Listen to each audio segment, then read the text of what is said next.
حضور علیہ السلام آگے بڑھے تو کچھ لوگوں کو دیکھا کہ وہ خون کے دریا میں ہیں اور ان کے پیٹوں میں پتھر ہیں۔ تو جبریل امین سے پوچھا کہ یہ کون بد نصیب لوگ ہیں؟ تو عرض کرنے لگے یا رسول اللہ صلی اللہ علیہ وسلم، یہ وہ بدبخت ہیں جو سود کھاتے تھے۔ سود لینا، سود دینا، سود کی رقم پہ گواہ بننا، وزر میں گناہ میں سب برابر ہے۔ اور اللہ تعالیٰ جل شانہ نے اتنی سختی کے ساتھ ہمیں سود سے منع کیا ہے۔ قرآن مجید اٹھا کے دیکھیے، کسی شخص سے اللہ نے اعلان جنگ نہیں کیا، سود خور سے اعلان جنگ کیا ہے۔ اللہ اکبر۔ اور مجھے بتاؤ، جس کو اللہ جنگ کا چیلنج دے تو پھر اس کے پلے بچتا کیا ہے؟ اس کے پاس رہتا کیا ہے؟ اس کا سب کچھ لٹ جاتا ہے۔ جسے اللہ کہے کہ تیرے ساتھ میرا اعلان جنگ ہے، تیری میری جنگ ہے، تو پھر کیا کوئی مقابلہ کرنے کی سکت رکھتا ہے؟ تو سود خور چین گوا بیٹھتا ہے، قرار لٹ جاتا ہے، باطن اجڑ جاتا ہے۔ وہ سمجھتا ہے کہ اس سے میرا کاروبار آگے نکل جائے گا، لیکن اس کا انجام رسوائی ہے۔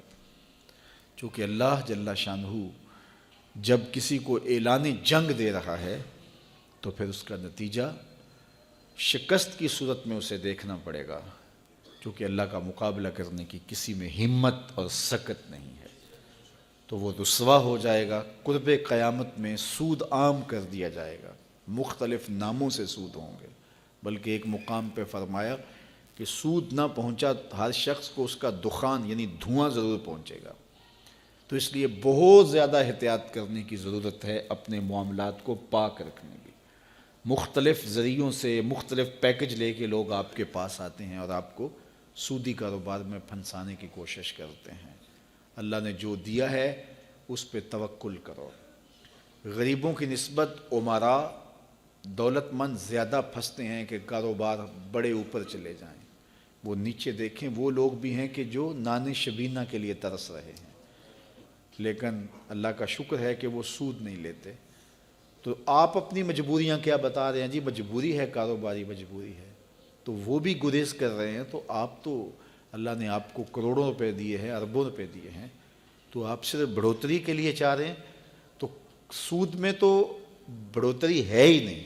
سود تو مال کو برباد کر دیتا ہے اور برکت رزق سے اٹھا لیتا ہے، سکون چھین لیتا ہے اور قرار زائل کر دیتا ہے۔ اس لیے سود خوروں کو اس عذاب میں مبتلا دیکھا کہ وہ خون کے دریا میں تیر رہے ہیں اور غوطے کھا رہے ہیں اور ان کے پیٹوں میں پتھر ہیں اور پتھروں سے انہیں مارا جا رہا اور کچلا جا رہا ہے۔ اللہ اکبر۔ اور حضور کے صحابہ کی زندگیاں دیکھیے کہ انہوں نے حضور علیہ السلام کے ساتھ کیسے پیار کیا۔ حضور کی محبت میں اپنی عادتوں کو بدل دیا۔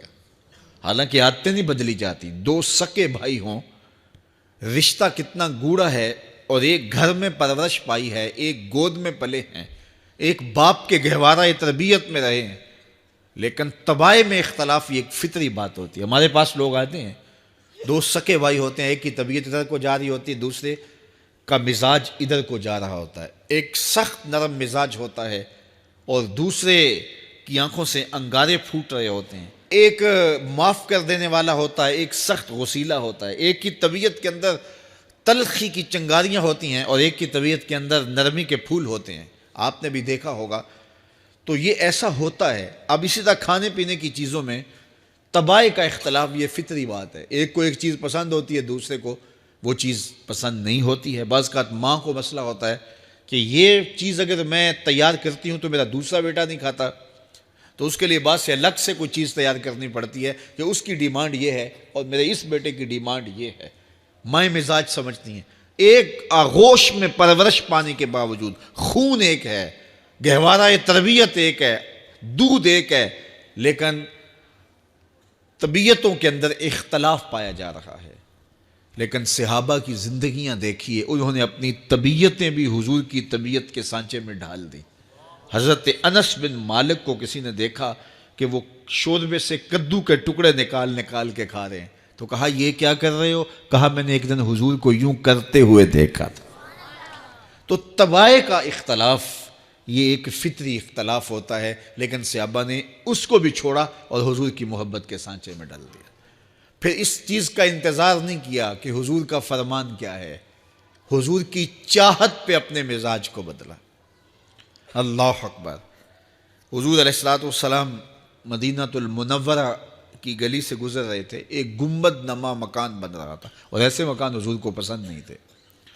تو آقا کریم علیہ السلام نے پوچھا یہ مکان کس کا ہے؟ کہا فلاں انصاری کا ہے۔ حضور گزر گئے، چہرے پہ تھوڑے سے ناگواری کے آثار حویدہ ہوئے۔ کسی نے اس صحابی کو بتا دیا کہ حضور گزرے تھے، تیرے مکان کو دیکھا، شاید پسند نہیں آیا۔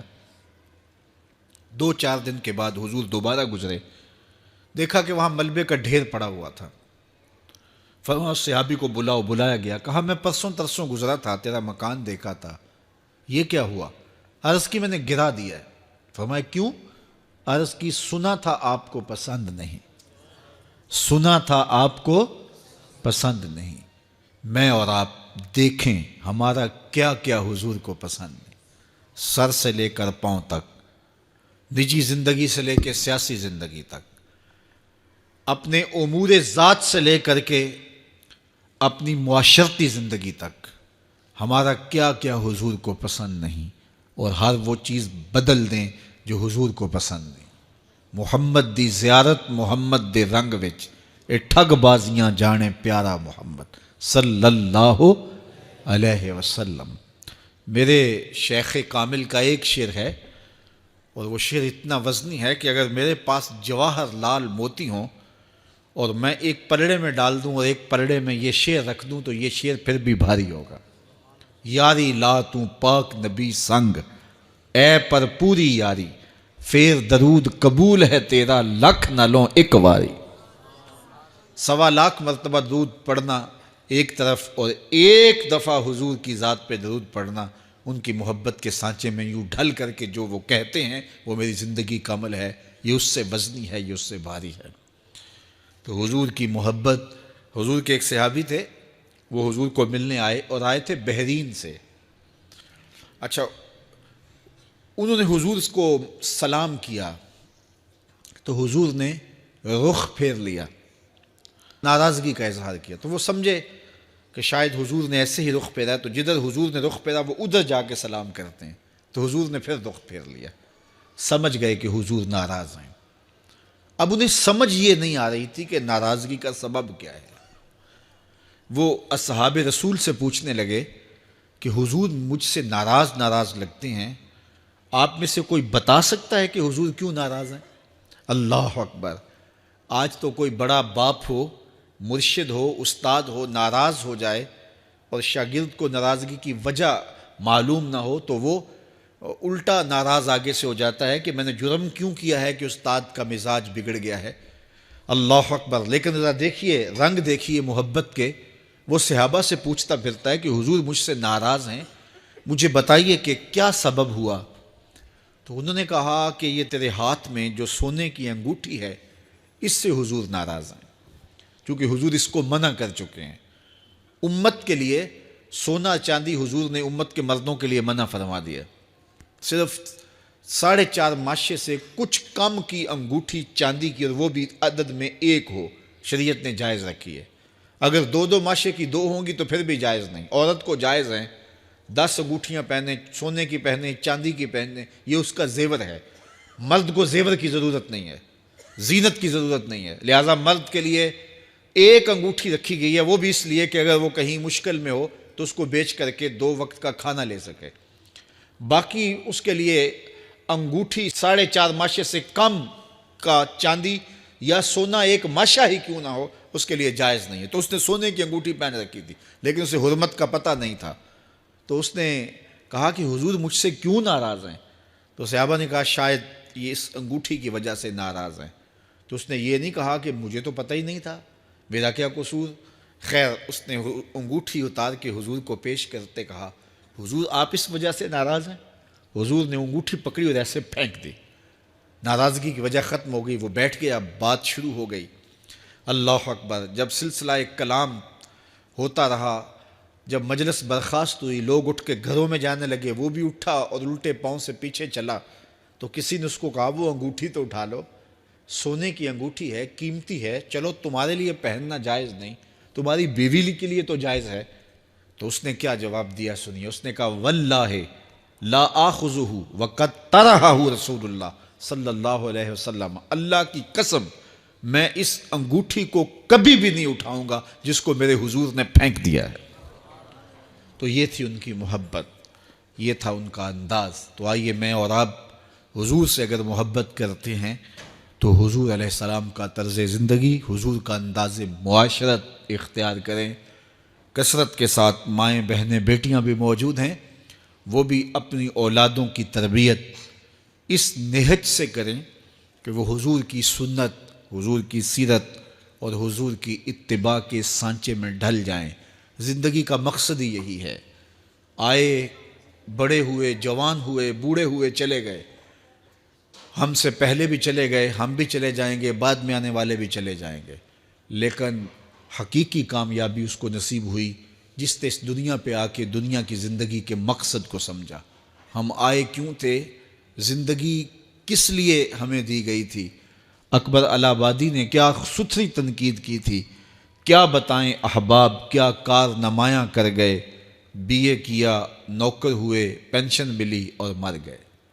یہ کوئی کام نہیں ہے، ہماری زندگی کا کوئی مقصد ہے جس لیے ہم انسان ہیں، اشرف المخلوقات ہیں۔ دیکھیے گدھا سارا دن بوجھ اٹھاتا ہے، اللہ اکبر۔ میرے صاحب نے گدھے سے بھی ایک موازنہ کیا ہے کہ سارا دن جو ہے وہ بوجھ اٹھائے اور کام کرے اور پھر مالک اس کو غذا بھی نہ دے، وہ جا کے روڑیوں سے اور باہر سے جا کے چر کے پھر آ کے کام مالک کا کرے، مالک اس کو دے بھی نہ اور وہ باہر سے کھا کے آئے اور کام مالک کا کرے۔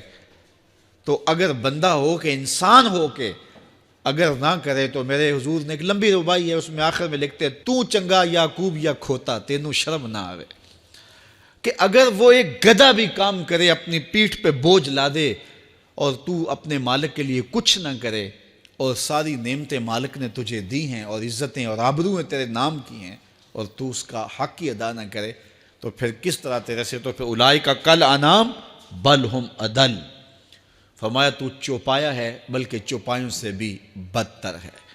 تو میں اور آپ اپنے آپ کو انسان ثابت کریں۔ آج موقع ہے، سے ثابت نے اجے حواس تیرے، سے ثابت نے اجے حواس تیرے، کر لے نیکیاں رج کے تو، اڑیا رب رسول کیوں پل بیٹھوں، آ رب رسول ول پج کے تو، آئی موت ایتھے رہسن کم تیرے، آئی موت ایتھے رہسن کم تیرے، نیکیاں کر لے بھج کے تو، کی آکھ سن لوگ یعقوب تینوں، جب ٹر پیوں سر منہ کج کے تو۔